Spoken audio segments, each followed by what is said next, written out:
Hello, আসসালামু আলাইকুম। আসসালাম। কেমন আছো? জি, ভালো আছেন? এই তো আছি আলহামদুলিল্লাহ। কোনটার? ওই যে মাহফিলের ব্যাপারে ও, যেটা বললেন। ওইটা সেই জন্য তোমাকে ডাকছিলাম, ওই সময় কথা বলা হলো না। তুমি মোটামুটি ডেট করেছি, বুঝছো? ডেট কত করলাম, তারিখ? ডেট করলাম 12ই জানুয়ারি ইনশাআল্লাহ। 12ই জানুয়ারি। জি ইনশাআল্লাহ। কি বারে? সোমবার, সম্ভবত সোমবার হচ্ছে।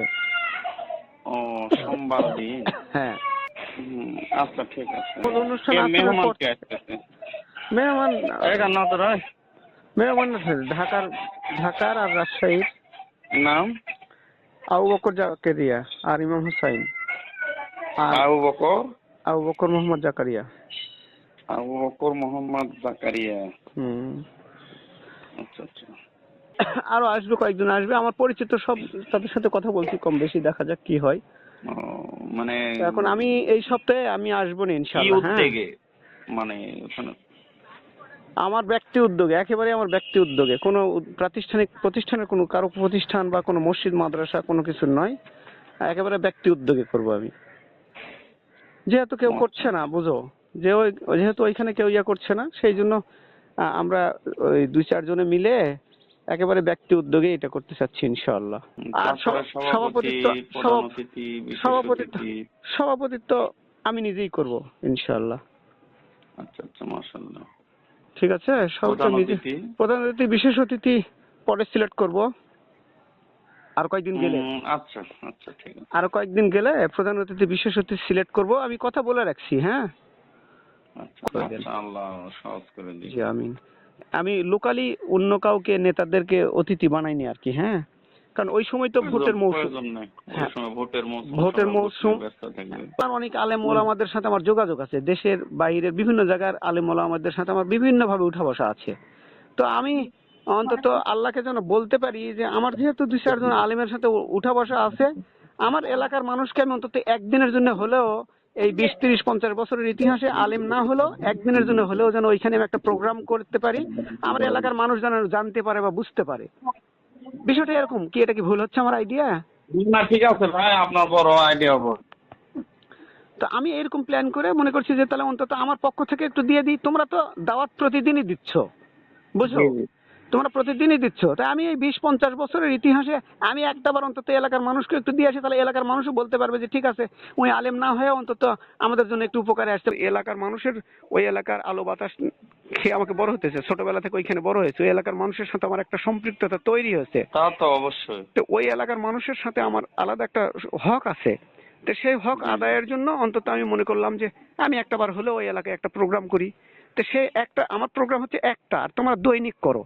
তো দৈনিক করো, জি জি। তোমাদের জন্য আমরা যতটুকু পারি সহযোগিতা করি আর না করি, জি যেভাবে জি, আছি আছি। মাশাআল্লাহ। জি জি জি কিন্তু জি। আমি একদিন করতেছি, এই একদিনকে তোমরা, আমি মনে করি তোমরা সবাই মিলে যদি না না, স্বতঃস্ফূর্তভাবে আমি আমি আমাকে, ফুল ফুল ফুল ফুল আমি ইনশাআল্লাহ আপনাকে সময় দেব, এবং আমার সাধ্যের মধ্যে আমি আপনাকে ইনশাআল্লাহ সাপোর্ট করব। আমার সাধ্যের মধ্যে না যাই হোক, আমি আপনাকে সহযোগিতা করব সর্বদিক এই দিয়ে ইনশাআল্লাহ। হ্যালো, আসসালামু ওয়ালাইকুম আসসালাম। আলাইকুম। বড় ভাই, ভালো আছেন?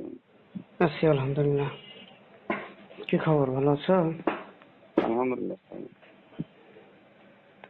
বলো দি, কদিন ফোন দিচ্ছিলে, কি হয়েছে বলো? ফোন দিচ্ছিলাম ভাই, মনে করেন আপনি আমার বড় ভাই, যথেষ্ট আমাকে স্নেহ করেন, ভালোবাসেন,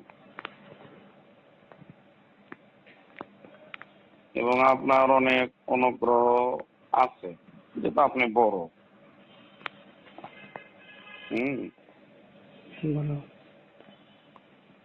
আপনারাও মনে করেন আমার মাদ্রাসা সম্পর্কে যথেষ্ট সুপরামর্শ আগে আপনি দিয়েছেন, না দেন নাই? দিয়েছি, কিন্তু সেই দেওয়ার মধ্যে তো এবং এখন, সেই দেওয়ার সাথে তো আর না এখন না, অনেকটা আমি মিল নেই। হ্যাঁ আমি বলো, বলি, তুমি বটটা বলো। আপনি আমার মাদ্রাসার কোরআন শরীফ পর্যন্ত দিয়েছেন। বুঝিনি। আপনার মাদ্রাসার কোরআন শরীফও দিয়েছিলেন রফিক টাওয়ারে থাকা অবস্থায়। না, ঠিক ভালো মনে করে দিয়েছি, ভালোভাবে দিয়েছি, কিন্তু শেষে এখন তো মনে হচ্ছে গ্যাপ মনে হচ্ছে, সেই কারণে তো আমি দেওয়াও বন্ধ করি। তুমি অনেকবার চেয়েছো, তারপরে কিন্তু এড়িয়ে গেছি আর দেইনি নানা না কারণে। না, তারপরে যে তো আপনার বলো, থেকে আচ্ছা তার তোমার চাইনি। বলো, তুমি বলো, তারপর বলছি, বলো, তুমি আগে বলো। 3টা ফ্যানও দিচ্ছেন আপনি। আমি মনে হয়তো মাহফিলকে কেন্দ্র করে হয়তো বা আপনার মধ্যে হয়তো আমার মধ্যে হয়তো বা আপনি ধরে নিচ্ছেন তো মনোমালিন্য তৈরি হওয়ার কারণে হয়তো বা মনে করেন এমনটা আমি কি তোমাকে বলেছি যে তোমার সাথে আমার মনোমালিন্য হয়েছে? না না, আপনি বলেননি, আমি ধরে নিচ্ছি। তাছাড়া তো আপনি আমার সাথে কোনোদিন করেননি ভাই। আপনি কোনোদিন এই যে মাহফিলের আগ পর্যন্ত কিন্তু আপনি সব সময় আমাকে পরামর্শ দিয়েছেন, আমিও আপনাকে সম্মান করছি। আপনি আমাকে ফোন দেন, আমিও আপনাকে যথেষ্ট সম্মান করি মাহফিলের আগ পর্যন্ত। মাহফিলের পরে কি তোমার সাথে আমি খারাপ ব্যবহার করেছি? হ্যাঁ, মাহফিলের পরেও কি তোমার সাথে খারাপ ব্যবহার করেছি? না, মাহফিলের পরে তো আপনার সাথে তো আমার কোনো দেখা নেই। সেই বলছি, কোনো খারাপ ব্যবহার আপনি তো আর করেছি? এখানে আপনি তো আর এলাকাতে তো বা তোমার থাকেন না। ব্যাপারে কাউকে খারাপ কথা বলেছি মাহফিলের পরেও? হ্যাঁ, মাহফিলের পরেও কি তোমার ব্যাপারে খারাপ কথা বলেছি কাউকে, বা খারাপ ব্যবহার করেছি? মাহফিলের পরে আগের মনে কথা তুমি করেন বললে, পরেও কি বলেছি তোমার ব্যাপারে কাউকে মাহফিলের খারাপ কথা? পরে আপনি ওই সাতবেরা মাদ্রাসা মুফতি আমিনুল সাহেবের কাছে গিয়েছিলেন। হ্যাঁ, কেন গিয়েছিলাম? যাই হোক এটা ভাই, এই রিলেটেড ছোট দুই একটা কথা বলি তোমাকে, বুঝো। বলেন ভাই, অবশ্যই অবশ্যই সেটি বলেন। হচ্ছে, কোরআন কয়টা? হ্যাঁ, কোরআন আমাদের কয়টা? একটা। একটা। আমাদের নবী রাসূল কয়টা? আমাদের একটা। হ্যাঁ, একটা। তো তাহলে সেখানে আমি বারবার সবাইকে বলা হয়েছে, তোমাদেরকেও বলেছিলাম যে তাফসিরুল কোরআন মাহফিল তোমরা করো, আমি তোমাদেরকে সহযোগিতা করি, তোমরাও আলেম দাও, আমিও দিই। এই কথাগুলো তোমাকে বলছিলাম, তোমাদেরকে সবাইকে বলছি, আলেম যারা আছো তো এলাকায়। হ্যাঁ হ্যাঁ, বলছিলেন। তুমি একটু বলি, সেটি হচ্ছে যে মাহফিলটা আমি করলাম, তোমাকে আমি এই কথা বলছিলাম যে মিলন, তোমার ওই এলাকায় অনেকেই আলেম আছে, তুমি আছো, আতোয়ার আছে, কি ওই যে কায়েস আছে, ওয়ারেস আছে, তোমার একই পাড়ার মধ্যে মানে আলেমের কারখানা বলতে গেলে কতগুলো আছে, বেশ কয়েকজন আছে না? নাই? জি জি, আছে, জি আছে। তা আমি বাংলা মিডিয়ামের মানুষ, আমি তোমাদেরকে সবাইকে আমার প্রায় একই রকমের স্টাইল সবাইকেই বলেছি, তোমাদের লেভেলে যারা আছো বলছি যে ওইখানে একটা প্রোগ্রাম করব, একটা মাহফিল করা হোক, তোমরা করো, আমি তোমাদেরকে আলেম দিয়ে, আমি দু একটা আলেম দিই, তোমরাও দিয়ে সহযোগিতা করো। তখন তোমরা তোমাদের মতো করে বলেছো যে না, এখন সময় নাই, এখন পারবো না। আর এই মাহফিল করতে তুমি বলেছো, যেমন মাহফিল করতে বড় ভাই অনেক টাকা ব্যয় হয়, এগুলো টাকা তোলা যায় না, সমস্যা হয়, করা যায় না। আমি বললাম তোমাকে সহযোগিতা করবো, আলেম আমিও দিই, দুই চারটা দিই, তুমিও দুই একটা দাও, তাহলে আমরা একটা মাহফিল করি। তখন তুমি ঝাড়া জব দিলে, সেটা আমি বললাম ঠিক আছে, বাদ দাও, আমি বলি শেষ করবো, তার তুমি বলো। তারপর আমি এই স্টাইলে অনেককেই বলছি, বলার পরে সবাই বলছে সামনে নির্বাচন, এটা হবে না। তখন আমি বলেছি, শেষ কথা বলেছি যে এই এলাকায় আমার অনেক আলেমদের সাথে আমার উঠা বসা আছে, চেনা জানা আছে। আমি মনে করেছি যে এই এলাকায় একটা ভালো মানে ধর্মীয় প্রোগ্রাম, তাফসিরুল কোরআন মাহফিল, একটা ভালো একটা তাফসিরুল কোরআন মাহফিল করা দরকার। আমার কাছে মনে হচ্ছে আমি বাংলা মিডিয়ামের মানুষ, আমারও অন্তত ধর্মের প্রচারের জন্য, মানে আমি যেহেতু তোমাদের মতো অ্যারাবিক লাইনে পড়াশোনা করতে পাইনি বা সুযোগ হয়নি, নানা আল্লাহ ভালো জানেন কি কারণে হয়নি। তো এখন আমি আমার চিন্তা চেতনা থেকে আমি আমার মতো আমার পছন্দের আলেমদেরকে নিয়ে আমি একটা শিডিউল করে আমি ওইখানে প্রোগ্রাম করেছি বা করার প্ল্যান করেছি। সে কয়েক মাস আগে থেকে প্ল্যান করেছি।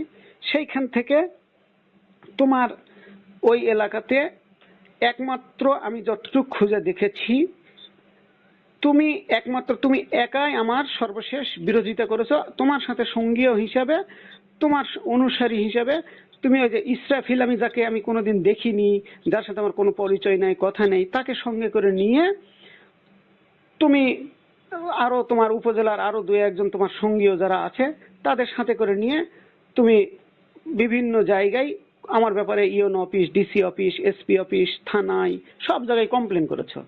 পুলিশ আমাকে বিভিন্নভাবে জিজ্ঞাসাবাদ করেছে। তুমি তো জানো যে আল্লাহ আমাকে একটা সম্মান দিয়েছে, তোমরা সবাই আমার সহযোগিতা পাও, আমার মানে ভালো কাজের জন্য সব সময় তোমরা সবাই সহযোগিতা পাও না, পাও না?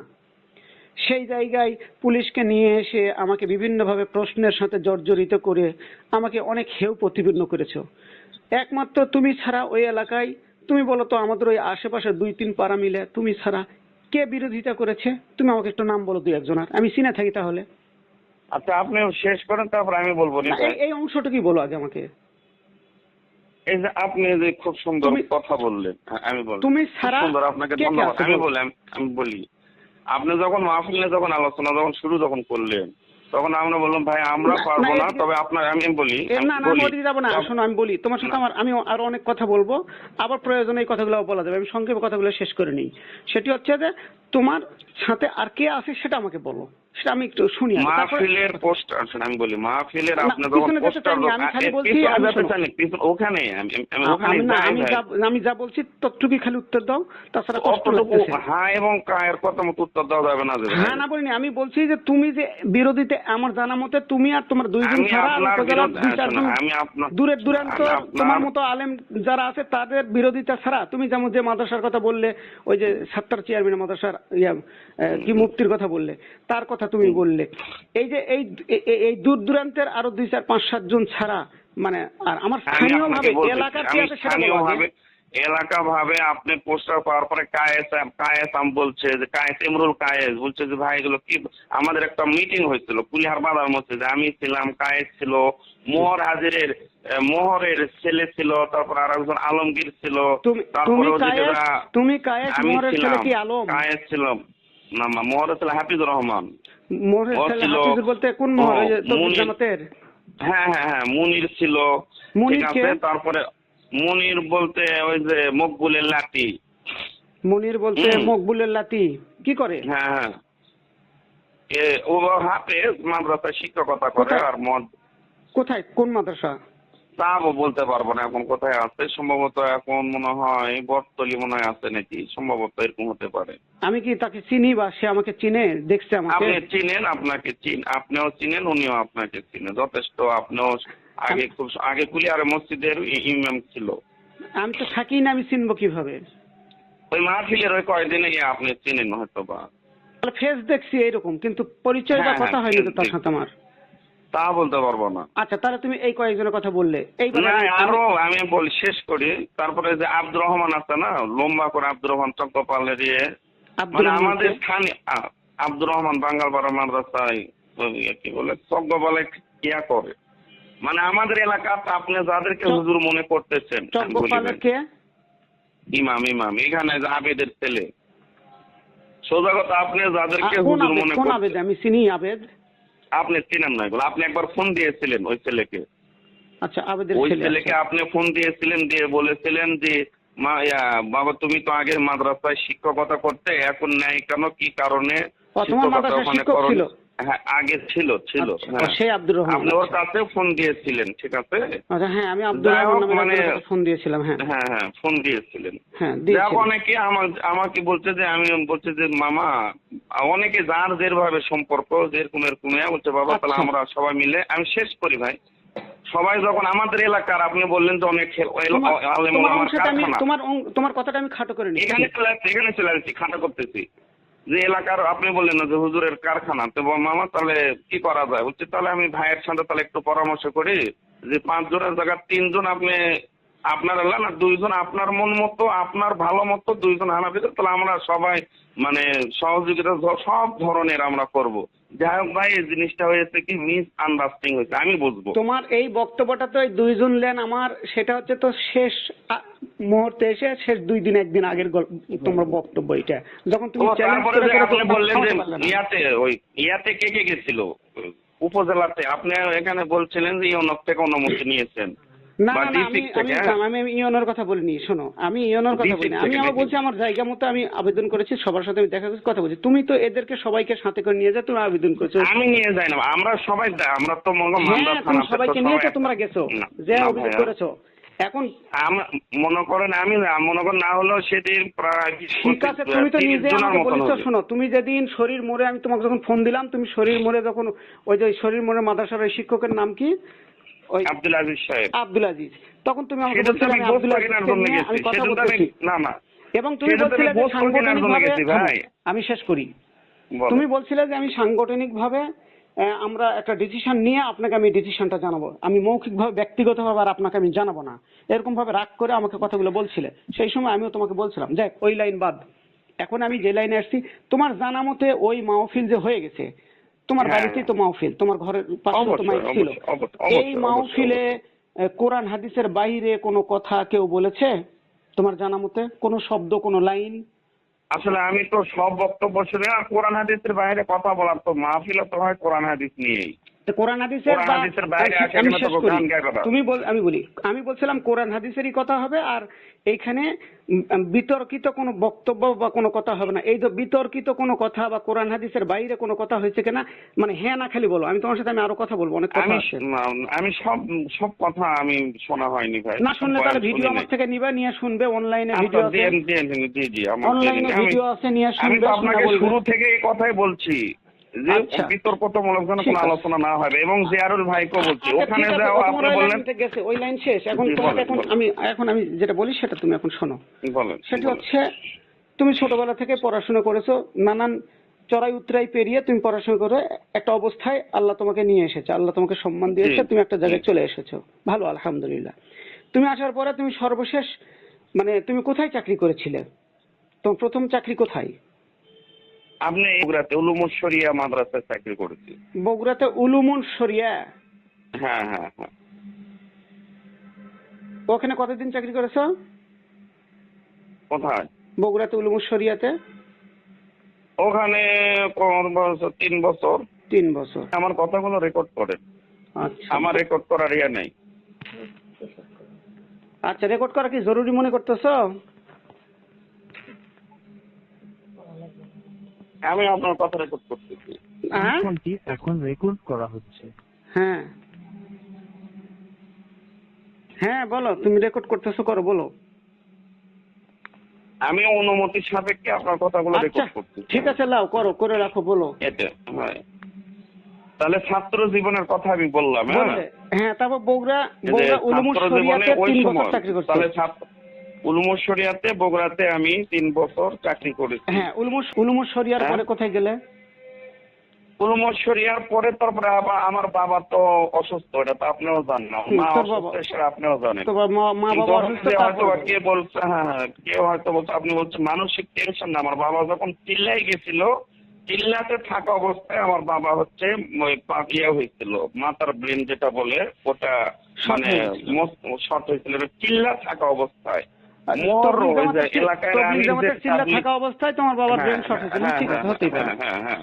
আল্লাহ ভালো হ্যাঁ, জানেন কি হ্যাঁ। কারণে হয়েছে, হ্যাঁ। আল্লাহ ভালো জানেন। এখন মানসিক চিন্তাই হোক আর যে কারণে, আল্লাহ ভালো জানেন। নাও, আল্লাহ এটাই ভালো মানে রেখেছে, আমি আলহামদুলিল্লাহ। সবগুলোই আমি আপনাকে সব ইয়ে করে আনতে। ঠিক আছে, লাও, আলহামদুলিল্লাহ, আল্লাহ এই যে ভালো রাখছে, সুস্থ মোহর রাখছে। সাথে ছিল, মোহর সাথে ছিল, এলাকার আমি যে মোহর সাথে ছিল, মানে যাও, তবলিগের মোহর, তবলিগের মোহর। মোহর সাথে ছিল। হ্যাঁ হ্যাঁ। তারপরে বলো। তারপরে ওই আমি বাবা মার সেবা করার জন্য, বাবা মা যেহেতু অসুস্থ বাবা মা, তার পাশে থাকার জন্য আমাকে ওই এইখান থেকে একটা প্রস্তাব আসলো, ওই পয়না মহিলা মাদ্রাসা। হ্যাঁ, পয়না মহিলা মাদ্রাসা। আচ্ছা, পয়না মহিলা মাদ্রাসা, হ্যাঁ বলো। এখান থেকে প্রস্তাব আসলো, যারা মাদ্রাসা একটা শুরু করতে চাচ্ছে, আমাকে একটু, আমার কাছে প্রস্তাব আসলো, আমিও ওখানে, আমার শ্বশুর বাড়ি যেহেতু আমিও রাজি হলাম। এখানে তারপরে পয়নাতে তোমার শ্বশুর বাড়ি? মাগনাতে শ্বশুর। মাগনাতে, আচ্ছা। ও, ওই পাশাপাশি এলাকা, ওই পক্ষ থেকে, পরিবারের পক্ষ থেকে বা ওই এলাকার পক্ষ থেকে, মাদ্রাসার ওই পক্ষ থেকে, এলাকার সবার পক্ষ থেকে আমার কাছে অনুমতি আসলো। আচ্ছা, তুমি ওখানে চাকরি করো বা মাদ্রাসা করো, এরকম। আচ্ছা, তো এই মাদ্রাসা কি তখন প্রতিষ্ঠিত ছিল নাকি শুরু হয়নি? কিছু ছিল না, কোনো শুরু হয়নি, আমি মুক্তব শুরু করেছিলাম এসে। ও, তোমাকে দিয়ে মুক্তব শুরু? মুক্তব শুরু করার পরে একদিকে শুধু মানে ওয়াল ছিল, তারপরে আমি আবার আসে কমিটি ওনারা করার পরে আলহামদুলিল্লাহ পুরো এখন মাদ্রাসা আমি থাকা অবস্থায় মানে মোটামুটি 120 জনের মতো ছাত্রী হয়ে গেছিল আলহামদুলিল্লাহ। তারপরে ওই মাদ্রাসার যিনি সভাপতি ছিলেন আলহাজ, আমি ওই মাদ্রাসার সভাপতি, উনি আমাকে খুব ভালোবাসতেন। ওই মাদ্রাসার সভাপতির নাম কি? আচ্ছা, আমি এটা আমার জেহেনে আসতেছে না, উনি মারা গেছে, আল্লাহ ওনাকে জান্নাতবাসী করুক। আমি ওর পরিবারের একজন সদস্যর মতো ছিলাম আলহামদুলিল্লাহ। আলহাজ, ওনার নাম কি ওই ভদ্রলোকের? মাস্টার কি নাম? কি অবস্থা, আল্লাহর নাম সব নাই। আচ্ছা, আমি নামটা আপনাকে মনে নাম নাই। বলবো না। আচ্ছা, নামটা মনে নাই, বলো। তাহলে ওই মাদ্রাসাতে তুমি ওখানে গেলে, তুমি যে শুরু করলে, ওই মাদ্রাসার জায়গাটা কার জায়গার উপরে? মাদ্রাসা ওই ওই সভাপতি সাহেবেরই জায়গা। ও ওই মাস্টারেরই জায়গা, কতখানি জায়গা? এই 8 কাঠার মতন হবে, 8 কাঠা মতন হবে হয়তো। 8 কাঠা জমির উপরে মাদ্রাসা কি ওই ওয়াকফ করা নাকি ব্যক্তিগত? না, ওরা ওয়াকফকৃত মাদ্রাসা। ওয়াকফকৃত। এই আলহাজ ওই মাস্টার সাহেব তোমাকে ওইখানে মুহতামিম হিসেবে দায়িত্ব দিল, তুমি নিলে ওখানে কমিটির সামনে। কমিটির ইয়ার সাপেক্ষে। কত টাকা বেতন ছিল এই সময়? হ্যাঁ, বেতন কত ছিল তোমার ওখানে আমার বেতন ছিল ওই সময়, আমার বেতন ছিল হচ্ছে প্রথম অবস্থায় 8,000, তারপরে কত বেতন পাইছো সর্বশেষ? সর্বশেষ আমাকে 10,000 টাকা দিছিল ওখানে। এখানে তুমি বেতন নিলে, এই যে মাদ্রাসা, ওইখানে তো মাদ্রাসা যখন তুমি করলে, মোট কোন সাল থেকে কোন সাল পর্যন্ত তুমি ওখানে চাকরি করলে? এটা গত সাল তো আমার মনে তাও নেই। মোটামুটি কয় বছর করেছো অনুমান? 3 বছর বা 5 বছর বা ওখানে 10 বছর? 3 বছর করছি, 3 বছর ওখানে, 3 বছর। 3 বছর চাকরি করেছো? হ্যাঁ হ্যাঁ, ওখানেও 3 বছর। তারপরে আমি সভাপতি সাহেবকে বলি যে আমার বড় ইচ্ছা আমি বাড়িতেই যাব, যেহেতু আমার মা খুব অসুস্থ, খুবই অসুস্থ, মেরুদণ্ড, তো মা তো আর ইয়ে করতে পারে না, আমি মায়ের কাছে যাব, আশপাশ জমি যদি পাই তাহলে মনে করো মায়ের কাছে যাব। তার মানে তোমার যাক, আম্মা তো অবশ্যই। তাহলে গুরুতর ভালোই অসুস্থ, তোমার আব্বাও দীর্ঘদিন অসুস্থ, তাহলে অসুস্থতা তো তোমার বহু টাকা খরচ হয়ে গেছে। হ্যাঁ, তোমার তো আব্বা আম্মার অসুস্থতার কারণে তো তাহলে বহু না, টাকা আমার খরচ হয়ে আব্বা গেছে। আম্মা অসুস্থ বলতে ওই এক অসুস্থ মনে করেন যে আছে। আমার তো জমি যেটা আমার মাদ্রাসার সামনে যে জমি, যেটা ওই জমি বেচে আব্বাকে চিকিৎসা করা হয়েছে। ওই মাদ্রাসায় তুমি যে ওখানে গেলে, যাওয়ার পরে তুমি টিন শেড নিয়ে টিনের বেড়ার মধ্যে পড়ালে মুক্তব হিসাবে, তারপরে ক্লাস শুরু করলে। তারপরে আল্লাহ দিন দিন দিন দিন দিন তো ওইখানে আলহামদুলিল্লাহ ওইখানে ওইখানে কি ওই ওই 8 কাঠার উপরে কি পরে কি বিল্ডিং করেছে? আমি আসার পরেও আবার দোতলা বিল্ডিং হচ্ছে, দুতলা করছে। তুমি থাকা অবস্থায় কয়তলা করেছে? একতলা করছে। ফোকনের জমি নিলাম, ওই যে আমি আপনাকে বলছি টাকাগুলো আমি মনে করেন আমার শ্বশুর বাড়ির এলাকায় হচ্ছে জমি, ওই যে জমি লাইনা প্রায় 10-12 বিঘার মতন করে আমি জমি ওখানে এখন প্রায় 200 মণ ধান আমি ওখানে পাইতাম। কি 150 থেকে 200 মণ ধান। শ্বশুর এলাকায় 150 থেকে 200 ধান হ্যাঁ, থাকে? তো তখন থেকে আমি গরু চাষ করতাম। জমি কট নিতে? পট পট পট ও। পট কট নিতে, কট নিয়ে জমি চাষ করে সেই জমি ফসলের মাধ্যমে, তাহলে মেলা জমিতে 100 মণ 200 মণ ধান হওয়া মানে তো মেলা 5 বিঘা মাটির থেকে তো 100 মণ ধান আসে রে। ওখানে তো বিঘাতে তো 25-30 মণ ধান হয়। তার মানে 10 বিঘার মতো জমি প্রায়। না, 10 বিঘা হবে না, 10 বিঘা হবে না, 8 বিঘার মতন হবে। যা 200-র মতো 150 মণ এরকম দাম। প্রথম অবস্থাতে একবারে 10 বিঘা হয় নাই। সব দিনে দিনে 7-8 বিঘা জমি হয়েছে তাহলে। হ্যাঁ, হুম। আচ্ছা, তারপর ওখান থেকে তুমি এগুলো করে তারপরে মনে করে আমি এখানে গরুর খামারে, আপনি যেটা বলেন গরুর খামার, আমার হচ্ছে হলস্টেইন ফ্রিজিয়ান মাদ্রাসা গরু করার ছিল। আগে কি গরুর খামার করেছো? মাদ্রাসা করার আগে আমার বাড়িতে 8-9টা গরু ছিল। কতগুলো গরু ছিল? বড় ফার্ম ছিল তো তখন তাহলে? 15-20টার মতন গরু ছিল। ছোট 20 টা। বড় মিলে 15-20টা গরু ছিল। আচ্ছা, তো বহু গরু ছিল তো, আমরা এতবার যাওয়া আসা করেছি, অন্তত বছরে 2-3 এলাকার বার সবাই যাই। জানে তো ভাই, এলাকার দুধ আমার একটা গরুর থেকে 20 থেকে 25 কেজি দুধ হতো একটা গরুর থেকে। প্রতিটা গরুতে 20-25, তার মানে কি প্রতিদিন? একটা তো প্রতিদিন তো 5-6-7 সব লিটার গরু, দুধ বাছুর হতো। গরু তো আর দুধ দিবে না। 4-5টা গরুর দুধ তো প্রায় 50 থেকে 60 কেজি দুধ আমি বিক্রি করতাম। এটা ও। এলাকাবাসী সবাই জানে। একটা গরু যে বেচেছি আমি প্রায় 2 থেকে 2 লাখ, 2,20,000, 2.5 লাখ। এই যে হালে কয়েকদিন আগে একটা গরু বেচলাম 1,60,000 টাকা দিয়ে। তা তার মানে মানে কমপক্ষে 2 থেকে 2.5 লাখ টাকা করে সর্বনিম্ন বিক্রি করেছো? না, সর্বোচ্চ 2.5 লাখ টাকা বিক্রি করেছি। তারপরে 2,20,000, 2 লাখ, 1,80,000, ছোট যেগুলো বাচ্চা ছিল এগুলো 80-90। এগুলা কি তাহলে মোটা তাজাকরণের জন্য ইয়া করতে? না না না না, এমনি বাড়িতে ওই যে আমার তো মনে হয় গাই গরু, বাছুর বিক্রি করা হয়। ও, বাছুর গাই গরু কিনে নিয়ে বাছুর বড় হলে গাই আবার গরু, ওইগুলো বিক্রি করে, মানে দুধ ইয়ে করার পরে হুম। সেল দেওয়া, মানে খামার যে সিস্টেম করে। ওই দুধ শেষ হলে এখন তখন আবার ওই বাছুর বেচে দাও। এটা এখন তো মনে করেন আমার মনে করেন এগুলো ইয়ে করতে যেত এখন আর। এখন কয়টা গরু আছে? এখন গরু টরু কিছু নাই ভাই। নাই। ছাগল টাগল পালনি? হ্যাঁ, ছাগল টাগল পালনি? ছাগল 2টা আছে ভাই। ছাগলও পালছো? আচ্ছা এর তুমি আগে আপনি আমাকে মাদ্রাসা সম্পর্কে, তুমি- আমার মাদ্রাসা সম্পর্কে তথ্য নিয়েছিলেন, আমি A to Z আপনাকে দিয়েছি। আচ্ছা আমি বলি শোনো, তুমি এই অংশের উত্তরটা একটু নাও। আমি যে নিউজটা বলেন। করেছি, এই নিউজের কোন অংশগুলো, কোন কোন কথাগুলো মানে মিথ্যা লেখা আছে সেটা আমাকে একটু পরে দেখে দিও, ধরে দিও। আর তা অবশ্যই হ্যাঁ ধরে দিও, বলেন। ধরে দিও। আর তুমি এই যে মাদ্রাসা যখন করলে, এই জমিটা তো ওই আমি যতটুকু শুনছি, আমি জানি ওটা খোকনের জায়গা, খোকন মামার, হ্যাঁ খোকনের জায়গা লয় ওটা, মাদ্রাসার হ্যাঁ, জায়গা। কখন বের জমি? কতখানি জায়গা ওটা মাদ্রাসা কিনে আনিছো? খোকন ভাইয়ের জমি বলতে, খোকন ভাইয়ের জমি আমি খোকন ভাই বলেছিলাম একটা মাদ্রাসা করব, হ্যাঁ। খোকন ভাই বললো আচ্ছা ঠিক আছে, তুমি যদি মাদ্রাসা যদি করো তাহলে 1 কাঠা মাটি আমি তোমাকে ওয়াকফ করে দিব, আর তুমি 11 কাঠা মাটি তোমাকে দাম দিতে হবে। আমি বলছি, আলহামদুলিল্লাহ। ওই নিয়ে আচ্ছা। দিচ্ছাই, ও, নিয়ে তাহলে দিচ্ছাই। যেমন আপনি বলছিলেন ভুলে ফুসাইয়া বা হ্যান এক ত্যান কাঠা, তাহলে 700। 1 কাঠা ওয়াকফ করে নিছো আর 11 কাঠা কিনে নিছো? উনি নিয়ে দিচ্ছে, আমি 12 কাঠাই নিব। আচ্ছা, আমি 12 কাঠাই নিব, টাকাটাই কিন্তু নিবে, উনি কিন্তু বললেন সে 1 কাঠা হ্যাঁ, দাম করেছে। কিন্তু বলছে না 1 কাঠার দাম তোমাকে দিতে হবে না। আমিও, আমারও তো আল্লাহ অনেক সম্পদ দিচ্ছে, আমি 1 কাঠা মাটি, তুমি যেহেতু মাদ্রাসা যেহেতু ওখানে করবে, বুঝছো? যেহেতু তুমি একটা কত প্রাইভেট টাকা দিয়ে মাদ্রাসা নিয়েছিলে করবে, জমি? কত টাকা দিয়ে নিয়েছিলে এটা?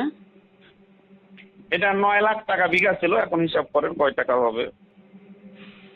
ও 9 লাখ টাকা 9 বিঘা?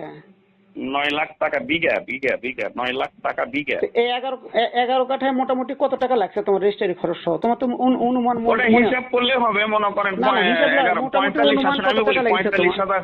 45,000 টাকা যদি কাটা হয় তাহলে 45 গুণ 11 দেন, বেড়া যাবে নি। না, তোমার অনুমান কত? আমার এত লাখ টাকা লাগছে, এটা তো মনে আছে তো অনুমান, সেটা বলছি। মানে ভাই মানে ক্যালকুলেটর লাগবে তাহলে। ক্যালকুলেটর ছাড়া নেই, রেজিস্ট্রি খরচ আছে না, এই মিলা স্টেরি খরচ 40,000 টাকার মতো গেছে, হুম। 40-50,000 টাকা গেছে স্টেরি। এই সব মিলাই তোমার তাহলে হয়। দিছো। মানে এই জমিটা ট্রান্সফার করা হচ্ছে, মানে আমার জমি বিক্রি করে এই জমিটা আমি কিনছি। তোমার জমি বেশি, এই তোমার জমি transfer। কতখানি বেশিছো ওখানে? 14 কাঠা বেচছি। 14 কাঠা? হ্যাঁ, 14 কাঠা মাটি বেচছি। তোমার আব্বার জমি? আমার আব্বার জমি। ও, তোমার বাপের ওই জমি বিক্রি করে এই জমি কিনেছো? হ্যাঁ, মানে ট্রান্সফার করা হচ্ছে এই। ওই জমি কার কাছে বেচছো? কোন জমি? তোমার বাপের 14 কাঠা জমি ওর কার কাছে বেচলে? ওরা কুনইলের একজন ওই আলমগীরের ভাই, মাওলানা আলমগীরের ভাই লিটন সেনাবাহিনী বিমান বাহিনীর চাকরি করে, ওই ছেলের কাছে বেচে। ও, ওরা কত দিয়ে বেচেছিল? ভাই আপনি শুধু হ্যাঁ, ওরা বেচছি, ওরা ওই সমপরিমাণ টাকা দিয়ে বেচা হতো। ওরা মনে হয় 6 লাখ না 7 লাখ টাকা তো সম্ভবত বেচা হচ্ছে জমিটা। ও, পুরো জমি 6-7 লাখ 7-8 টাকা? লাখ টাকা, হ্যাঁ 7-8 লাখ টাকা হতে পারে। ও, তার মানে এই টাকা দিয়ে তুমি আবার এটা কিনছো, তুমি বলছো হ্যাঁ, ওটা হ্যাঁ। বিক্রি করে এটা আবার কিনেছো। হ্যাঁ কেনার পরে তুমি ওখানে মাদ্রাসা বানাইছো। হ্যাঁ, মাদ্রাসা বানিয়ে এখন তুমি মাদ্রাসা করছি যে ভাই, শোনা পুরো মাদ্রাসা জায়গার উপরে করছি কি যে, মাদ্রাসা বানিয়েছো? না ফাঁকা আছে, মাঝখানে মাঠ আছে। ও, কতখানি জায়গার উপর মোটামুটি মাদ্রাসা করেছো? এটা তো আমি মাথা চাপা তো আর আচ্ছা। দেখিনি ভাই, এটা তো আর বলতে পারবো না। না, অর্ধেক জায়গা ফাঁকা আছে না, কম আছে না, এরকম তাই বলছি। মাঝখানে আছে। আপনি মাদ্রাসা মনে হয় আপনি ভিতরে মনে হয় ঢোকেন নাই না, নাকি? কোনোদিনই যাইনি, আমি দেখি। ও যাই হোক, এই যে আমি রাস্তা কালকে থেকে দেখি। যাই দিন বলে। আচ্ছা, তো তোমার এই যে এখন এই যে আয় ব্যয়, তুমি যে এখন তোমার চলার সমস্যাটা কি? তোমার এইটা মাদ্রাসা তোমার একটা ব্যয় হচ্ছে, খরচ হচ্ছে, সে এই মোটামুটি যে আপনি তোমার তো প্রতি নিজে মাসে। লিখেছেন ভাই, হয়ে গেছে। আপনি তারপরে থেকে তো আপনি সব লিখছেন। ও, এই যে মাদ্রাসায় ছাত্রী কেউ 800 দেয়, এটা তো আমি আপনাকে তো বলি, ওগুলা তাই ঠিক না? আছে, ওগুলো ঠিক আছে। না, আচ্ছা, আমি এখন এখানে আমি আপনাকে 2টা প্রশ্ন করব। সংশোধন বলো না, প্রশ্ন পরে আগে। না, প্রশ্ন মানে জানার জন্য আমি সংশোধনে আসছি। মনে রাখো, তারপর বলবো না। আমি ভুলে যাবো নি ভাই, প্লিজ ভাই, ভুলে যাবো নি। বলো। যে আপনি বলেছেন যে, আমি আপনাকে বলছি কিন্তু কেউ 800 দেয়, কেউ 1000 দেয়, কেউ 1200 দেয়, কেউ 1500। এখানে মানে ভুতুরকি দিতে হয় প্রতি মাসে কত টাকা মোটামুটি? হ্যাঁ, ভুতুরকি সেটা আমার দিতে এখানে হয়? খাতা আছে ভাই, খাতা আছে, হিসাব নিকেশ হুট করে তো আর বলতে পারবো না। তাও অনুমান আমাকে একটু স্ক্রিনশট দিয়ে দিন, দুই একটা। হ্যাঁ, ভুতুরকি কত টাকা দেওয়া লাগে? মানে ওইভাবে মনে করে চাউল টাউল এসে দিয়ে মেকআপ যাবে, ভর্তুকি বা দাবি যাবে, কিন্তু মেকআপ মানে মাঝে মধ্যে যে চেয়ারের থেকে কিছু চাল পাই, মানে ওই যে সরকারি আপনি যে বললেন বরাদ্দ নাও, সরকারি যে বরাদ্দগুলো বিভিন্ন সময় নাও, এইগুলো তোমার ছাত্রছাত্রীর টাকা আর মানুষের দান অনুদানের টাকা, এগুলো সব নিয়ে মানে মাসে মানে গায়ে গায়ে সমান সমান হয়ে থাকে। গায়ে গায়ে সমান সমান, তারপরেও কিছু উদ্ভিদ যদি কিছু থাকে, উদ্ভিদ কিছু দেয়, ওগুলো দিয়ে মাদ্রাসার আনুষঙ্গিক মানে উদ্ভিদ যখন কিছু থাকে ওটা জমা থাকে। হুম। অতিরিক্ত যে টাকা থাকে সেটা জমা থাকে।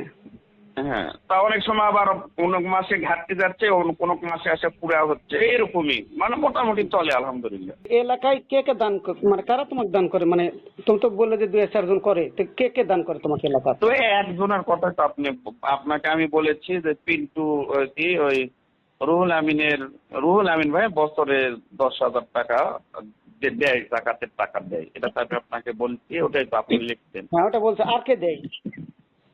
এরকম উল্লেখযোগ্য কেউ দেয় না, যার 2, 4, 5, 10 টাকা, যার 10, 5, 100 টাকা দেয়, ওগুলো খাতায় লেখা থাকে, 5-10 সাথে টাকা সাথে দেয়। বার্তা দিতে। অনেকে আছে 5 টাকা, বা যারা মেয়ে মানুষ যারা যায় যে বাচ্চাকে একটা 5 টাকা দিল, 10 টাকাও দিল, এগুলো বাচ্চাদের দেয়। এগুলো তুমি তোমার ইয়াতে সংরক্ষণ? না না না না, ওগুলো বাচ্চারা খায়, বাচ্চাদের টাকা, বাচ্চারা জিনিস টিনিস কিনে খায়। ও, হ্যালো। এই কলটি এখন রেকর্ড করা হচ্ছে। হ্যালো। জি ভাই বলুন। হ্যাঁ বলো, কোন কোথা থেকে থেমে গেছো বলো তো? তোমার দানের কথা। হ্যাঁ। তো তোমার দানের এলাকার কেউ ওইরকম ভাবে উল্লেখযোগ্য বা বাইরের কেউ উল্লেখযোগ্য টাকা তোমাকে দেয় না, এই তো? না না না, হ্যাঁ হ্যাঁ। তো এখন তুমি এই দানের টাকা বাইরে, বিদেশ থাকে এরকম কেউ তোমার দানের টাকা দেয়? বাইরে বিদেশ থাকে এরকম উল্লেখযোগ্য কেউ নাই। রমজান মাস আসলে হয়তো 1-2 হাজার টাকা বাচ্চাদের ইফতার খাওয়ানোর জন্য দেয়, এই কারা দেয়? তোমার 2-1 লোক। তোমার চেনা জানা পরিচিত কেউ আছে? আমি চিনি তো, এলাকার অনেকেই তো বিদেশ। আমার বন্ধু আছে একজন, ওই যে কাতারে থাকে, ও গত বছর দিয়েছিল 1,000 টাকা। হ্যাঁ, কাতার থেকে 1,000 টাকা দিছে মাত্র? দেশে, ও কাতারে থাকে, দেশে আসছিল, ওখানে আসে ওর আত্মীয় বলতো ভাই একটু পেরেশানির মধ্যে আছি, এই 1,000 টাকা দিলাম, দোস্ত একটু দোয়া করিস তো। ওই এলাকার ছেলে? আসলে কোটিপতি। হ্যাঁ, এই এলাকারই ছেলে তোমার বন্ধু? না না না না, বন্ধু হচ্ছে, ওর বাড়ি হচ্ছে বরিশালে। ও, 1,000 টাকা দিচ্ছে। বিপদে বিপদে আপদে অনেক সময় দোয়াও চাওয়া লাগে। হুম। ওই বলছিল ভাই একটু কোরআন শরীফ সূরা ইয়াসিন পড়ে না, দোয়া করার জন্য, আমি খুব পেরেশানির মধ্যে আছি। আচ্ছা ঠিক আছে। দোয়া করে দিচ্ছে। আচ্ছা, তাহলে ওই বাইরের কেউ টাকা তোমার তাহলে উপহার দেয় না কেউ কার কাছ না, থেকে? উল্লেখযোগ্য কেউ নাই। নাই। আর তোমার এই তুমি কি ওই বাইরে থেকে এই বাইরে বলতে বাংলাদেশেরই, তোমার এলাকার বাইরে, যেমন ঢাকা, নারায়ণগঞ্জ? ভাই আপনি যেভাবে ইয়ে করতেছেন তো বুঝছেন, আমি জানি আপনি আবার এগুলো আবার নিউজ করবেন আপনি। হ্যাঁ, তুমি আমাকে জানি, বলো, আমার মন বলতে। তোমার প্রতিষ্ঠান নিয়ে আমি তোমার সুপরামর্শ আমি দিব তোমাকে। আমি চাই যে প্রতিষ্ঠান, যে কোনো ধর্মীয় প্রতিষ্ঠানকে আমি যে কোনো সময় যে কোনো ভাবেই আমি আমার জায়গা থেকে আমি পরামর্শ, সার্বিক সহযোগিতা। এই যে পরামর্শ আপনি ফোন দিলেন ভাই, কত ভালো লাগলো। এই পরামর্শ যদি নিউজটা করার আগে যদি দিতেন ভাই, তাহলে মনে করেন আমিও হেনস্থার আমি তো, আপনি যেমন বললেন আপনার, আমি আছে এই পোস্টটা মনে করেন আমার মসজিদের মুসল্লি টসল্লি এসে, আমি হ্যাঁ অনেক। আমি বলি, আমি তোমার সাথে তো শত্রুতা করে আমার কোনো নিউজ নেই। তোমার সাথে আমার হ্যাঁ, তোমার সাথে আমার শত্রুতা কত আমার হেনস্থা। আপনি ওখানে আন্ডার ওয়ার্ল্ডের সদস্য নাকি বা ইসি, সেটা তুলে ধরেছি। এখন শোনো, এখন তর্ক না করে এই আসল কথা। না না, আমি তর্ক না, আমি জানি আপনি নিউজ করবেন, করেন, তবে করেন। এখন বলেন ভাই, বলেন বলেন। হচ্ছে যে আমি শুনছি তুমি ওই যে নারায়ণগঞ্জের ওদিকে যে বিভিন্ন ওই কি বলা হয় তোমার বিভিন্ন ফ্যাক্টরি বা গার্মেন্টস ফ্যাক্টরিতে আশেপাশে প্রথম বছর গিয়েছিলাম। প্রথম বছর মাদ্রাসা যখন আমি করি, মাদ্রাসা যে বছর করা হয় ওই বছরের প্রথম বছর আমার এই আপন মানে কি বলে, বইয়ের বড় ভাই বলে, কি বলে, বড় কুটুম সমন্ধি বলে নাকি, সমন্দিরা ওখানে থাকতো, এবং আমার আত্মীয় স্বজন মানে আমার বইয়ের পক্ষে আমার সম্বন্ধে থাকতো, আমার চাচা শ্বশুর থাকতো, ওর ছেলেরা থাকতো, এরকম আত্মীয় স্বজন কিছু ওখানে ছিল। ওনারা বিভিন্ন প্রতিষ্ঠান থেকে যায়, আমার আপন ওই সুমন্দি বললো যে ভাই অনেকে আসে, তাহলে আমরা বন্ধু বান্ধব যে কয়জন আছি, তাহলে আপনি আসলে আমরা একটু, আমি নিজের সাথে থাকা একটু কিছু দিলাম আপনার মাদ্রাসা। আমি তো, আমার এটা ব্যক্তিগত মাদ্রাসা, ওইভাবে যাওয়াটা মনে হয় ঠিক না, যেটা আমার প্রাইভেট প্রতিষ্ঠান। না, এটা আমরা আপনাকে এমনি আমি বলি যে ব্যক্তিগত মাদ্রাসা হলে যে হাদিয়া উপহার যেটাই হোক, একজন আর একজনকে তো মানুষ হাদিয়াও দেয়। এটার জন্য আমি যাকে হাদিয়া দিব, এই হাদিয়া দেওয়ার জন্য কি তার বাড়ি কি ওয়াকফ থাকা লাগবে নাকি? আমি আপনাকে হাদিয়া দিব, আপনাদের বন্ধু সার্কেলের মধ্যে আমার যারা সভাপতি যারা আছে তাদের সাথে কথাবার্তা হয়েছে, আপনার কিছু উপকার হলো। যেমন একজন বাড়ি করতে লাগতেছে, গরিব মানুষ বা বাড়ি করতে লাগছে, আমি তোমার কথা বুঝেছি। আচ্ছা যাই হোক, অবশেষে ওখানে আমি গেছি, যাই হোক গেছি ওখানে। যাওয়ার পরে ওনারা ওই আমাকে কিছু টাকা ওনারা কালেকশন করছে। এর মধ্যে আবার এলাকার কয়েকজন আছে, এদের সাথে দেখা সাক্ষাৎ হয়েছে। হ্যাঁ, ওনারা কেউ দু চারজন এলাকার আমার যারা আছে এরা কিছু দিচ্ছিল, যে ওখানে যা মোটামুটি যে 30,000 টাকা আমি পাইছিলাম। যে যেভাবে পারছে সেভাবে দিছে। আমার যে মানে আম ভাবে না, ব্যাপক ভাবে না, আমার আত্মীয় স্বজন যারা আছে তুমি এগুলো তারা মোটামুটি তুমি 30,000 টাকা তুলছো এই একটা 30,000 টাকা পায়। হ্যাঁ, এই এই মাদ্রাসা করলে। এই মাদ্রাসা মানে কোন খাতের টাকা দিয়ে তুমি মাদ্রাসাটা বানালে? আমার ব্যক্তিগত টাকা দিয়ে, তোমার পুরো পুরো পুরো মাদ্রাসা ব্যক্তিগত? পুরা মাদ্রাসা ব্যক্তিগত টাকা দিয়ে করা হয়েছে। তবে হ্যাঁ, এখানে মাদ্রাসা এবারে এলাকার সবাই জানে, সৌদি আরবের একটা সংস্থা, উনি মোটামুটি 15 থেকে 15 লাখ টাকার মতো ওনারা ইনভেস্ট করছে। সৌদি সংস্থা? হ্যাঁ, তুমি যে মাদ্রাসা করলে, মাদ্রাসা করতে তুমি খরচ করেছো তোমার ব্যক্তিগত টাকা, আর এই বিদেশি ফাউন্ডেশনের টাকা দিয়ে তুমি মাদ্রাসা করেছো। করে তুমি তোমার ব্যক্তিগত টাকা দিয়ে তুমি ওই টাকা পয়সা ছাত্রছাত্রীদের কাছ থেকে তুমি বেতন নিচ্ছ, নিয়ে তোমার পকেটের টাকা দিয়ে তুমি মাদ্রাসা করছো। এই তো বিষয়, মূল বিষয়। জি জি জি তোমার জি জি জি জি। আচ্ছা, এখন এখন কথা হচ্ছে যে আমার কাছে তথ্য আছে।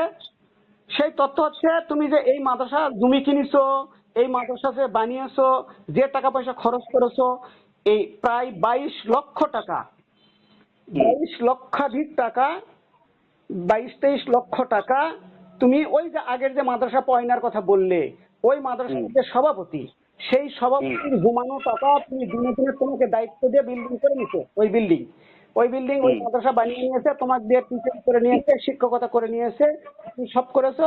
ওই তার সুযোগ নিয়ে তুমি তার টাকা 9-6 করে চুরি করে আত্মসাৎ করে এই যে এটা এই যে একটা মিথ্যা বানোয়াট একটা কথা মনে করেন, হয়তো সে বলেছে নিউজ, ওই যে আপনি মানুষের নিউজ আপনি শুনে, আমি আপনার কোন এগুলো টাকা ওনারা সভাপতি ওনারাই সেটা ইয়ে করেছে, ওনারাই বিল্ডিং তৈরি করেছে, ওনারাই সবকিছু টাকা পয়সা লেনদেন করেছে, ঠিক আছে না? ওনারাই সবকিছু করেছে। আমি বলি হ্যাঁ, ওনারাই বিল্ডিং করেছে। হ্যাঁ বলেন। আমি যা পাইছি সেটা বলি, তুমি তারপর প্রতিবাদ করো বা উত্তর দাও। আচ্ছা আচ্ছা, বলেন বলেন বলেন বলেন। তারপরে তুমি উত্তর দাও যে, তারপর তুমি তোমার মতো করে বলো। আমার কথা হচ্ছে যে আমি যে তথ্য পেয়েছি সেই তথ্য থেকে যেটা আমি বলছি এক নজরে, সেটা হচ্ছে তুমি ওইখান থেকে ওই সভাপতি যার কথা বললে, সেই সভাপতির ক্যাশ জমানো টাকা দিয়ে ওই তার নিজস্ব জায়গায় তার অর্থ করে দিচ্ছে, সেই জায়গায় তোমাকে দিয়ে বিশ্বাস করে সহজ সরল মনে তোমাকে টাকা পয়সা দিয়ে ওই মাদ্রাসা করে নিছে।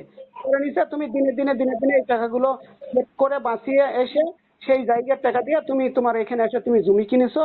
মানে আমি শেষ করি, তারপর তুমি বলো। তুমি এখানে এসে জমি কিনেছো, তাদের টাকা দিয়ে তুমি এখানে এসে মাদ্রাসা বানিয়েছো।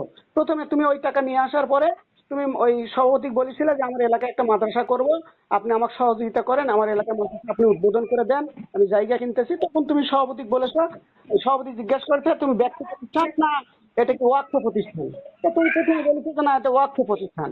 পরে যখন তোমার ভিত করতে আসছো, ছাদ ঢালাই দিতে আসছো, পর্যায়ক্রমের কথা একসাথে বলতেছি, মানে কয়েকটা কথা একসাথে বলছি। তুমি ভিত করা, ছাদ ঢালাই দেওয়া, এই বিভিন্ন সময়ে তুমি সভাপতিকে বিভিন্ন কায়দা কৌশলে ম্যানেজ করেছো। সভাপতি যখন জানছে যে তুমি ব্যক্তিগত করতেছো, তখন সভাপতি ভেটে দিচ্ছে না তোমার ব্যক্তিগত প্রতিষ্ঠানে তুমি এখানে আমি উদ্বোধন করতে পারবো না বা এখানে থাকবো না। এইসব তোমার সাথে ভালো সম্পর্ক, তুমি বলে যে পরিবারের সদস্যর মতো, সেই সম্পর্কের কারণেই হোক আর তোমার ভালোবাসার কারণে, তুমি তাকে ভালোবাসার কারণে, যে কোনো কারণে তাকে দিয়ে আবার উদ্বোধন করে দেওয়া বা তাকে নিয়ে এসে দাওয়াত টাওয়াত করিয়ে দিয়ে প্রতিষ্ঠান রানিং করা, সব তুমি তাকে নিয়ে করেছো। কিন্তু তার এই জমানো টাকা প্রায় 22 লক্ষ টাকা আত্মসাৎ করেছো বা চুরি করেছো। আর তার ওই যে প্রতিষ্ঠানের যে খরচ করেছো, ওই বাচ্চাদের খাওয়ার টাকা, চালের টাকা, দোকানপাটের টাকা, খড়ি কেনার টাকা, খড়ি কেনার সর্বশেষ 55,000 টাকা। তোমার এলাকায় আব্দুল সামাদ নামের খড়ি ব্যবসায়ী আছে নাকি? হ্যাঁ, আব্দুল সামাদ নামের কেউ খড়ি ব্যবসায়ী তুমি চিনো? আচ্ছা আপনি শেষ করেন, তারপরে আমি বলি। দাঁড়াও, হ্যাঁ, তোমার খড়ি ব্যবসায়ীদের কাছ থেকে, চাল ব্যবসায়ী, বিভিন্ন ব্যবসায়ীদের কাছ থেকে তুমি টাকা পয়সা অনেক বাকি রাখা, সেই বাকি আবার তার দেখো সেই টাকাগুলো তুলে নিছো। তুলে নিয়ে সেখানকার টাকা নিয়ে এসে তুমি তোমার মাদ্রাসা বানাইছো, জমি কিনেছো, বিল্ডিং বানাইছো, করে তুমি এই প্রতিষ্ঠানগুলো তুমি তোমার মতো করে। এই যে ভাই এটা আপনার এটা আপনার বক্তব্য তাই না? আমি আরেক শেষ করি। আপনি তাদের কথা, ওই ব্যক্তিটা কে, ওই ব্যক্তিটা যে আপনাকে বলছে, অবশ্যই একজন ব্যক্তি আপনাকে বলেছে তাই না?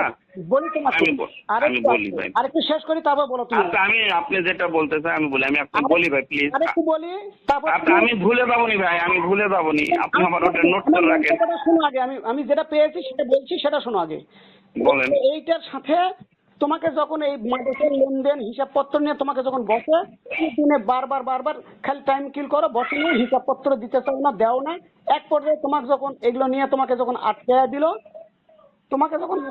হিসাবপত্র দেও না, যখন তোমাকে আটকে দিল, তখন তুমি তোমার এলাকার দু একজন আলেম নিয়ে যে তুমি ওদের কাছ থেকে ইয়ে করে নিয়ে এসে তুমি সুর অপবাদে ওই টাকা না দিয়ে ওগুলো টাকা আত্মসাৎ করে তুমি ওখান থেকে তোমাকে বিদায় করে দিয়েছে। তোমার বক্তব্য হচ্ছে যে আমি ওখানে চাকরি করছি, বেতনভুক্ত কর্মচারী, আমার ব্যাপারে যেগুলো কথাবার্তা বলছে, আমাকে চোর বানাইছে, আত্মসাৎকারী বানাইছে, এগুলো মিথ্যা বানোয়াট, এই তো? জি জি জি জি জি জি জি, একজন যারা নিউজ দিয়েছে এটা মিথ্যা ভিত্তিহীন বানোয়াট। তোমার উত্তর তুমি তো বললাম, আমি তোমাকে সহজ করে দিলাম, তোমার বক্তব্য তার কারণে বক্তব্য তুমি আবার চ্যালেঞ্জ করছো কেন আমার সাথে? হ্যাঁ জি ভাই, আপনি বলেন ভাই, ধন্যবাদ ভাই। হ্যাঁ, যে অংশ বাদ দিলাম সেটি হচ্ছে, এরপরে মনে করো ওই গরু পাললো 20টা না 30টা গরু পাললো, ওই নিজেই বললো যে আমি এক টাকা গরু বিক্রি করছি 2,20,000 বা ওই 2,40,50,60,000 টাকা পর্যন্ত মনে হয় বিক্রি করছে।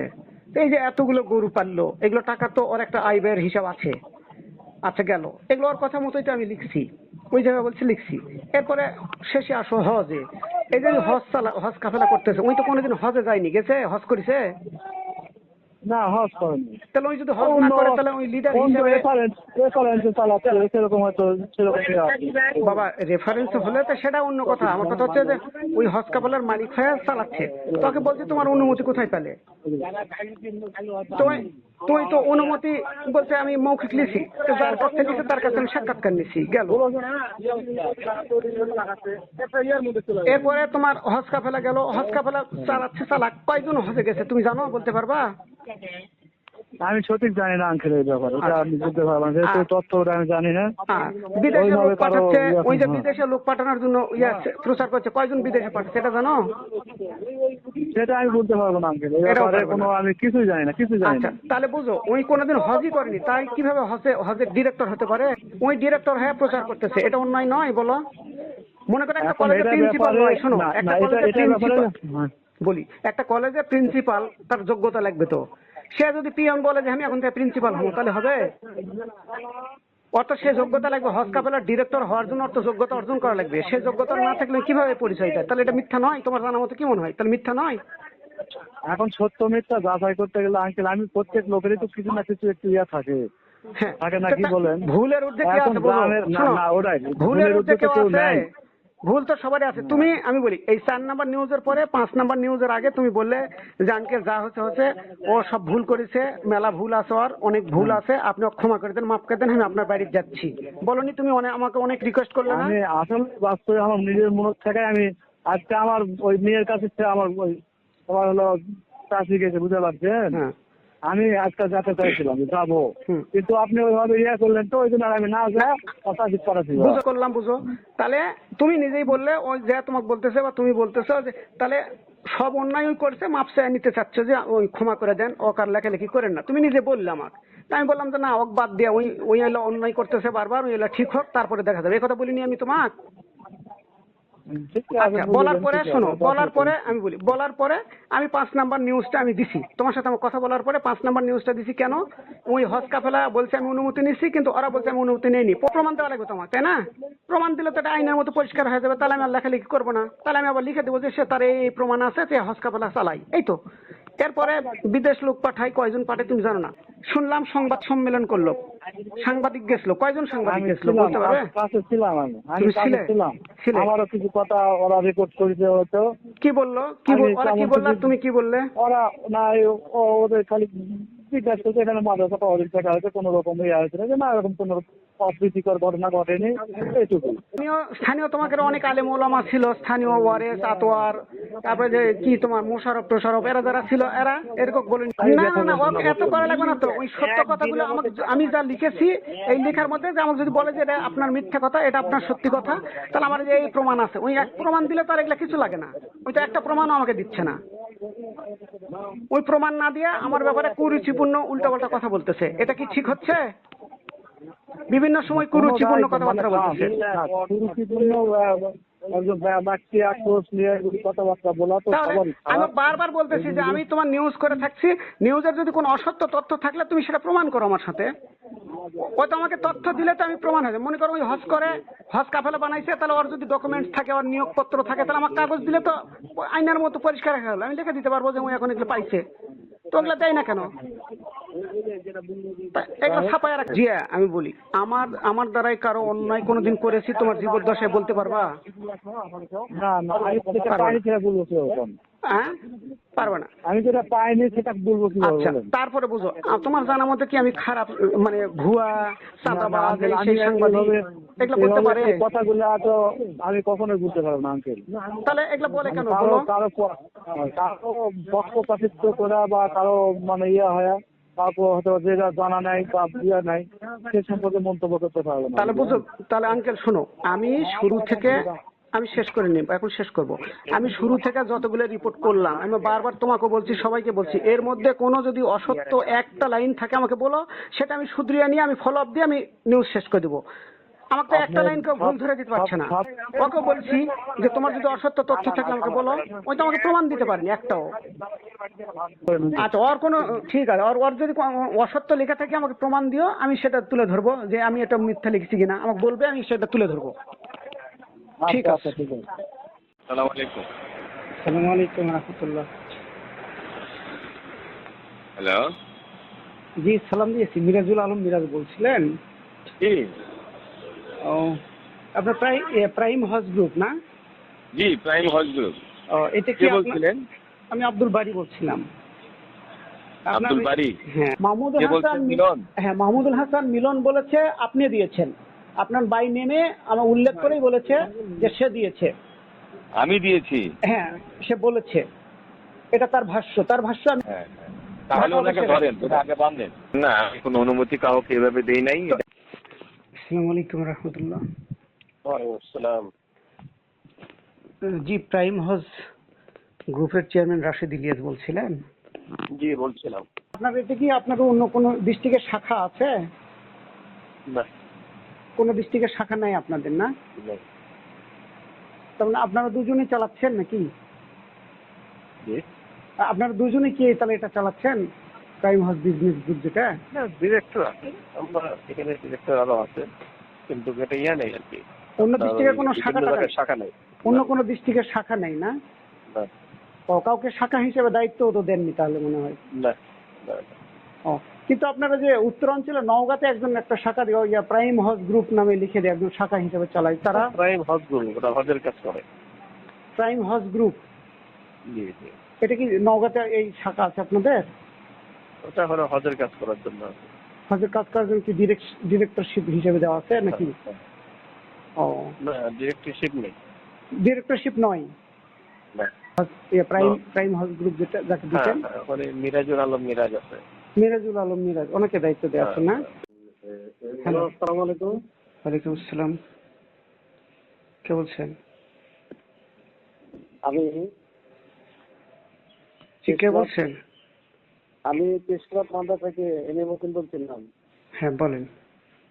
এই বিষয় হচ্ছে যে আপনি যে নিউজগুলো করছেন এটার ভিত্তিতে মুফতি মাহমুদুল হাসান একটা সংবাদ সম্মেলন করেছে।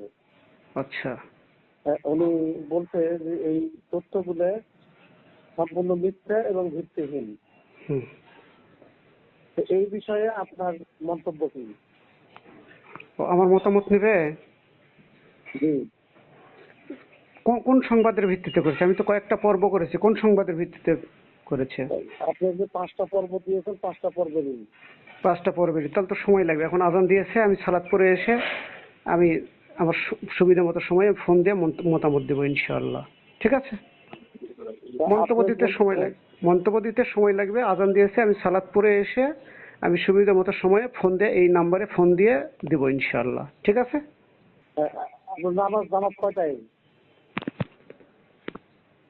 4টায়। 4টায় না? তো বিষয় হলো যে উনি এতটুকু বলছে যে হলো আপনাদের ওই তাফসীর মাহফিলকে কেন্দ্র করে সালাফি এবং হানাফি। আমি বললাম আমি ফিরে এসে আমি সব কথাই বলবো। আর ওর যদি কোনো সাক্ষাৎকার আমাকে দেওয়ার সুযোগ থাকে ওই সাক্ষাৎকারটা আমার নাম্বারে দিয়ে দেন, আমার মেইলে হোক আমার হোয়াটসঅ্যাপ হোক দিয়ে দেন, আমি একটু দেখলে আরো সহজ হবে বলতে, প্রমাণ দিতে আরো সহজ হবে। ঠিক আছে? তার সাক্ষাৎটা আমাকে একটু দিয়ে দেন, সাক্ষাৎকারটা কষ্ট করে। উনি বলতেছেন যে আপনি ওনার আচ্ছা মানহানি করার জন্য। আচ্ছা সেটা বলছে, সে তার সাক্ষাৎকারটা আমাকে একটু আমার ওই অনলাইনে একটু দিয়ে, আমার হোয়াটসঅ্যাপে হোক আর মেইলে হোক একটু কষ্ট করে দিয়ে দেন। আমি দেখে আপনার মন্তব্য নেওয়ার জন্য তো ওনার বক্তব্যটা দিতে পারি না। আচ্ছা ঠিক আছে, তাহলে আমি পরে আমি মতামত দিব। আমি বললাম তো আমি ফিরে এসে আমার সুবিধা মতো সময় আমি এই নাম্বারে কল দিয়ে মতামত দেবো ইনশাআল্লাহ। ঠিক আছে? ঠিক আছে। ঠিক আছে। আসসালামু আলাইকুম। ওয়ালাইকুম আসসালাম।